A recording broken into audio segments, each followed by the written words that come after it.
अभी भी उनका घर नहीं हुआ, बैंक का पास एक लोन है, 2,50,000 लोन अभी बाकी है। একদিকে আমাদের ইলেকশন চলছে আর পাশের গ্রামে যিনি বিডিও ম্যাডাম নিজের এলাকায় থাকেন, বিডিও ম্যাডাম আছেন, সেই এলাকায় একটা 4 বছরের মানে 4 বছরের শিশু কন্যাকে রেপ করা হয়। সেই সময় আমাদের ইলেকশন চলছে, সেই সময় তারপরে খবরটা পাই, ওই নিয়ে আমরা পথে নেমেছি। তো এইভাবেই মানে জব কার্ড কি কোনো কাজ চাইতে গেলে আমাকে এইভাবেই হেনস্থান করা হয়।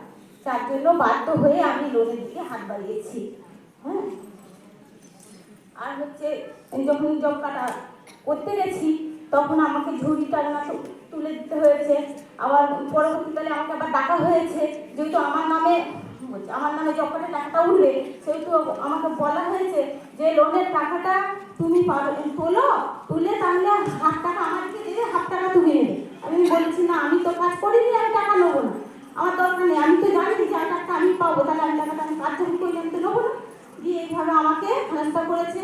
তো আমি যে লোনগুলো নিয়েছি ঠিক টাইমে না শোধ করার কারণে আমাকে মানে বলেছে যে রান্না বন্ধ করে দিতে হবে, না হলে বাড়ি বিক্রি করতে হবে, নাহলে গয়না বিক্রি করতে হবে। আমি বলি আমার তো বাড়িই নেই, আমার তো ছিটে বেড়ার বাড়ি, আমি কোথা থেকে গয়না বিক্রি করবো, কোথা থেকেই বা আমি বাড়িটা বিক্রি করবো। তাহলে তুমি যেটুকুনি ভিটে বাস করছো সেই ভিটেটা বন্ধক দাও, একটু বিক্রি করো, দিয়ে আমাদেরকে টাকাটা দাও।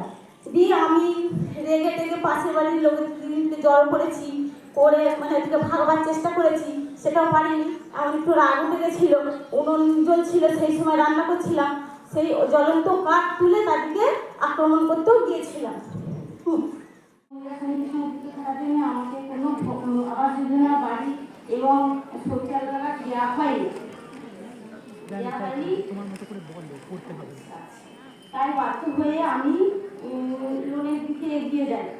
মাঠে পায়খানা করতে গেলে টিন বাজানো হতো, বাঁশি বাজানো হতো, তার জন্য আমি লোন নিয়েছিলাম। পরবর্তীকালে দ্বিতীয় লোন হচ্ছে দেবিকা হচ্ছে 41,160 টাকা লোন গ্রহণ করি। বামপন্থী মহিলা সংগঠনে থাকার জন্য আবাস যোজনার ঘর দেওয়া হয়নি। দ্বিতীয় লোনের টাকা থেকে আবার পরবর্তী লোন শোধ করতে থাকি। এর মধ্যে আবার ব্যাংকের কাছ থেকে আমি লোন নিয়েছি